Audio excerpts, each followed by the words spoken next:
of all the things that we don't know, the one thing that I think we can say with a degree of certainty is that the air of invincibility around Putin has come crashing down. I'm Wes Kosova. Today on The Big Take, I talked to Bloomberg's Flavia Krause-Jackson about the insurrection in Russia. What does it mean for Vladimir Putin's hold on power and the war in Ukraine?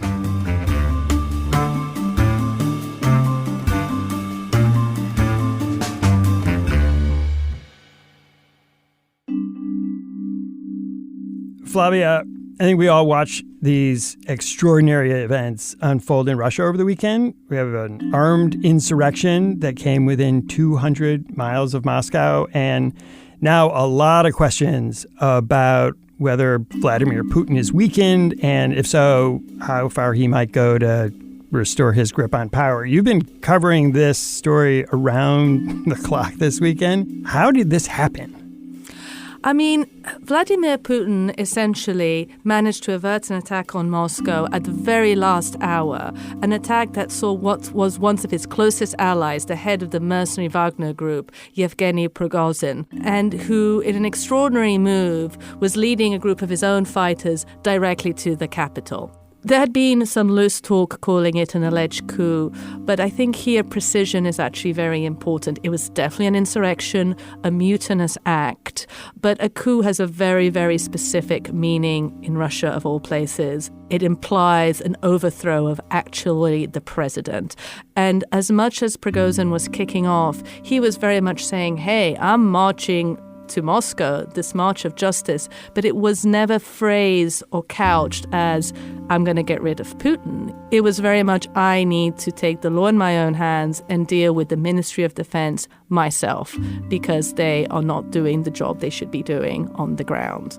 As the crisis became closer and closer to Putin himself inside the Kremlin, there was great disbelief at just how Prigozhin and his men were able to get so close, to the point that the authorities had to essentially put the entire city into lockdown, putting out the Moscow mayor out there. Barricades came up and troops were brought in. And that left Putin essentially having to work the phones and try and work out whether he still had support amongst his allies.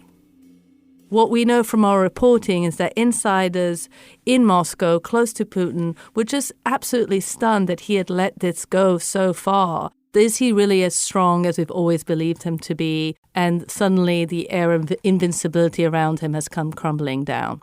Putin came out and said all was forgiven. He was going to drop all charges, and Prigozhin was going to be going next door to Belarus. And the president of Belarus, Alexander Lukashenko, who's a very close ally to Putin, also released a statement saying that he'd acted as an intermediary. Now, this, of course, raises all sorts of questions. How willingly did Prigozhin go? Will he actually go? Because, in fact, he's gone completely quiet since making this announcement. We don't know where he is right now. We don't. And the other things that we don't know is what becomes of Wagner and his army of mercenaries. Putin has said none of Prigozhin's troops would be punished too. Exactly. And that in itself is almost unprecedented. Vladimir Putin is not a man who forgives or forgets. He's got a long track record of punishing people who turn on him. And no one has defied him so openly and so aggressively as Prigozhin. In the lead up to all this, Prigozhin had kept getting more and more angry, more and more vocal in his criticism. And Prigozhin has been making a lot of videos on Telegram, this social media platform, where he's denouncing Russian generals. He's denouncing the defense minister, saying that they are losing the war, accusing them of not giving his own mercenary troops enough support in their effort to help the Russians in Ukraine. And he has been increasingly vocal, but never directly criticizing Putin. Absolutely, and I think that's a very important point to unpick. One of the threads and some of the speculation that we've been following is, was Putin allowing this to happen because the war wasn't going well and he was looking for someone to scapegoat? So in a way, having the military establishment at each other's throats and using Prigozhin as a way to sort of play it out gave him some kind of cover for just how badly the war was going. But I think what the events on the ground show is just how little control he had over him. This creature, this Frankenstein's monster, is what diplomats have been calling, and the cables that we've seen as the Western officials try to make sense of what's going on really describe a scenario of like, hold on a second, did Putin actually think he had more control over this guy than he actually did? So there was a dawning realization of how did this actually get so out of hand that he was marching towards the capital, bringing convoys of heavily armed fighters to the capital. Now, part of what we've unveiled in our reporting is that Prigozhin was absolutely furious. He was vocal about this. And his ire was particularly directed to the Russian defense minister, a very public figure who he is held responsible for all the failings of the war in Ukraine that, as you recall, began February 24th, 2022. And that Putin at the time had expected to literally be able to waltz into Kiev and conquer the country overnight. And instead, all the deficiencies of that war have come in the stark relief. And Prigozhin's own men, these mercenary fighters who worked for him in the Wagner group, were fighting alongside Russian military in Ukraine, and he felt like they were not getting the support that they needed from the Russian generals. Exactly. I mean, Prigozhin commands a vast army of guns for hire, and he has enormous power over them. And he has felt very passionately about this war and has aligned himself next to the hardliners that think and believe that Putin should go in much harder, mass conscriptions, and play much more of a hardball game. Now, this really reveals the internal tensions within the military establishment in Russia itself. And where is Putin headed? Is he going to be listening to the hardliners, or is he going to be listening more to the Russia elite, who are much more concerned about, the course of the war, how badly it's going, and want Putin to negotiate a peace?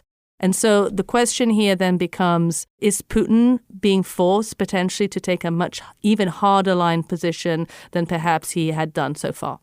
And Flavia, when Prigozhin and his men were moving toward Moscow, Putin went on television and gave this very stark warning saying, anyone who's involved in this is going to be harshly punished. And in the end, of course, there was no punishment. Prigozhin was allowed to go to Belarus under this deal, and the charges against his men were dropped. Correct. It's very hard to square the peg on this one. How does one go in the space of very few hours threatening the man who's essentially armed an insurrection against you, going on state television, telling millions of Russians, we will hold him to account, this is treason, this is unacceptable, and just as quickly, for all of that to go away? The fact that this does not fit into the narrative of how Putin really deals with his enemies immediately raises the issue of, well, is he actually as strong as we believe him to be, or maybe as he thinks he is? And indeed, what were the things in this deal that we still do not know? One of the main issues is, to what extent did Putin have to capitulate? And we started to see Western authorities, including the U.S. Secretary of State, Antony Blinken, saying that this was a direct challenge to Putin's power. Absolutely. And our own sourcing within the U.S. intelligence community sort of points out that the U.S. did sort of know that this was brewing and had kept it to itself. And of course, viewing it to a degree with interest, naturally, but also suspicion. Because if you remove Putin, you don't necessarily know what that will lead to. After the break, why the Putin-Prigozhin relationship was so important for both men.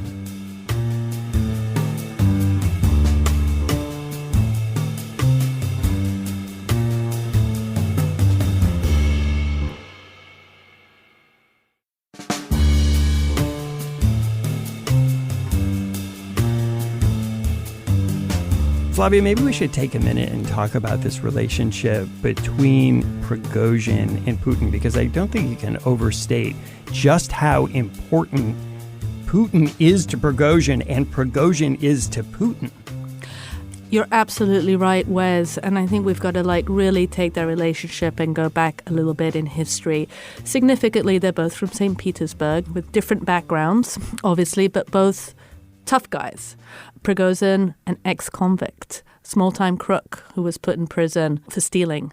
Once he emerged from prison, began a restaurant business, started selling hot dogs on the streets. There is speculation about when Putin and Prigozhin, when they may have met. We believe possibly in the early 90s. But what we do know is that once Prigozhin got into the restaurant business after selling hot dogs in the streets, this restaurant became a very popular place that Putin himself enjoyed going to, and also French President Chirac. And I believe he might have even hosted, President George W. Bush. So that is the degree of fame that he reached, to the point that he became popularly known as Putin's chef. That is not a derogative term, of course. It gave Prigozhin incredible access to the Kremlin. In fact, he was frequently seen side by side next to Putin, serving him soup and serving the entire elite and the inner circle, the inner sanctum of Putin. And so that is where his journey from small-time crook to Putin's right-hand man begins. Having made his name in the restaurant business and getting that kind of access to Putin, he was able to leverage his restaurant into lucrative government contracts that Putin handed over to him to feed the army, to feed businesses, and that turned him overnight into a millionaire. And then we get perhaps to the most significant second chapter of Prigozhin's rise to power, and that is the formation of the Wagner Group, which he founded in 2014, and which at its peak had about 50,000 mercenary recruits. Now, what's very interesting about this is that until 2022, Prigozhin denied even having anything to do with this group. And what exactly is the Wagner Group? They're guns for hire, put very, very simply, and they became incredibly important to Putin as Putin decided to establish his tentacles of power outside of Russia. So specifically in Syria, when there were the Arab uprisings and there was an attempt to overthrow President Assad, that is when Putin decided to get personally involved. Having seen what happened to Colonel Gaddafi in Libya and having blamed the West for that debacle, he became personally very preoccupied with the overreach of the US and its European allies, and decided that he could no longer sit back and watch. And so when it came to Syria, where there was a civil war to try and unseat the president, Putin decided to personally get involved. And that is where Prigozhin's Wagner Group began what became and what he was able to leverage into an entire mercenary empire across the Middle East and across Africa in places like the Central African Republic. And so the U.S. and other allies have said that the Wagner mercenaries operate with Putin's knowledge and allow him a certain amount of deniability because they're not official Russian military. Exactly. It's been a relationship that's been mutually convenient to both, because Prigozhin has been able to enrich himself even further, and Putin has plausible deniability. Now, of course, this highly influential group that has been playing such a key role in Ukraine was earlier this year designated a terrorist group by the U.S., a recognition of its sheer influence and power. And the U.S. also has another complaint against Prigozhin. Of course, and this takes us back to 2016. Back in 2016, Prigozhin was running a troll farm that the U.S. has said interfered and meddled with the 2016 presidential election. Bloomberg also reports that there is some concern among Western partners of Ukraine that this could strengthen the hand of the hardliners who are really pushing for Russia to go even further in the war. Yes, absolutely. And here we're going to have to be very mindful of any kind of divisions that we may see in the Western alliance. The U.S., of course, seemed to have had a tip-off and knew what was going on, but other allies like Germany and Italy were caught completely by surprise. And one of the questions, however, that they as a collective, as they try and work out how far to shore up Ukraine, is what are we going against here? An increasingly erratic Putin who, with his back to the wall, decides to double down even further in Ukraine, taking the kind of radical steps that are terrifying, be it nuclear threats, be it blowing up a nuclear plant, be it forcing lots of Russian men into mass conscriptions. And that raises the stakes in a war that has already tested that unity in the Western world. What has also been very clear in the past couple of months as the war in Ukraine has gone very wrong for Russia, certainly not the way Putin could have expected and anticipated when he thought he would conquer Kiev within a few days. And here we are 16 months later, is that there are very real tensions within Russian society and within the elite, which we have written about before. There is some who think, listen, this is not going very well. Let's cut our losses. And let's try and find a face-saving way to end this war. And then you have your hardliners and your hawks that are saying, hold on, no, Russia does not turn back. We do not capitulate. So there is a real tension within the establishment with Putin right at the top, trying to decide which way to go. And the thinking is that Prigozhin, having been amongst the most critical people involved in the war and saying we really need to up the stakes, that he wouldn't have necessarily made this a front without a little bit of guidance or at least a nod from someone within the establishment. So this brings the big question of what does Putin do next? And here we need to question some of the assumptions that we've made about where the war in Ukraine is headed.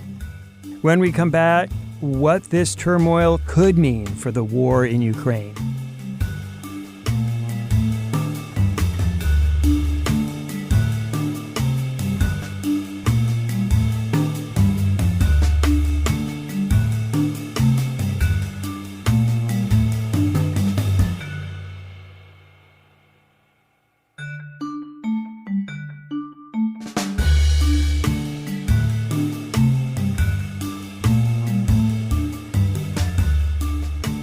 One of the ways that Putin has kept his grip on power is through fear. People are afraid that if they cross him, terrible things will happen to them, and there are many examples of that. Is there a risk for Putin that people will no longer fear him, that some weaknesses have been exposed? There is no doubt that the weaknesses have been exposed, and that is the kind of public narrative that someone like Putin will react very poorly to. There is that oft-told story that Putin himself has encouraged, that we're not quite sure how apocryphal it is, of the cornered rat. What happens to the rat in the corner of the room feeling under assault? It goes on the attack. And that is something that I think is worth bearing in mind in terms of trying to preempt or read how Putin will react. And another important point is that Putin's trajectory as a leader, one has to remember that this was someone who came in and was part of the Group of 8 community. And that at some stage in his long career was seen as someone that the international community could work with. And he has obviously become increasingly sort of radicalized. And the pandemic has perhaps accentuated all those tendencies. Russia has become an incredibly closed society. Putin increasingly much more of an isolated figure. It's really unclear who he listens to and who has any degree of influence over him. And indeed, to what degree is he still in control?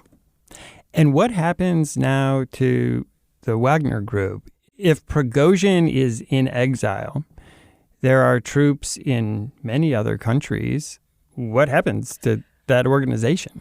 I think that's the big unanswerable question. And because Prigozhin himself has gone completely quiet, it's one that I think it will become clearer in the coming days and weeks, because he has built a massive empire, especially in places like the Central African Republic. Then it becomes a big question, what happens to this vast mercenary empire that he's built? Does it disappear with him, or does it become absorbed by someone else? Or indeed within the Russia military apparatus? Ukraine is viewing this as a positive thing only because, I guess, chaos means Putin and the establishment in Moscow might not be as laser focused in Ukraine. But have we actually seen this affect Russia's warfighting plans in Ukraine? We haven't seen any evidence of that just yet. I mean, what the reason these developments are so fascinating is because they are happening 3 weeks into the long-vaulted, long-talked-about Ukraine counteroffensive. And this is something that the Ukrainians are looking at to try and definitively push back Russian troops. And there's a very limited time period in which that can happen because of the weather conditions and the onset of winter. So it needs to happen within a very set number of months. And by the end of the summer, if we are still in what is essentially a war of attrition, we are then looking at a scenario of prolonged warfare. And to what extent and to what lengths will Putin go to win this war? And indeed, with the 2024 presidential elections really not that far off at this point, and the campaigning already happening, will Congress and indeed the White House look at events in Moscow and wonder, is now the time to help Ukraine even more because we have seen that Putin is vulnerable? Should we give our Ukrainian friends more weapons? And if that happens, how will Putin interpret that? Flavia, thanks for coming on the show. It was an absolute pleasure. Thanks for having me, Wes. Thanks for listening to us here at The Big Take. It's a daily podcast from Bloomberg and iHeartRadio. For more shows from iHeartRadio, visit the iHeartRadio app, Apple Podcasts, or wherever you listen. And we'd love to hear from you. Email us questions or comments to bigtake@bloomberg.net. The supervising producer of The Big Take is Vicky Vergolina. Our senior producer and the producer of this episode is Catherine Fink. Our original music was composed by Leo Sidran. I'm Wes Kosova. We'll be back tomorrow with another Big Take.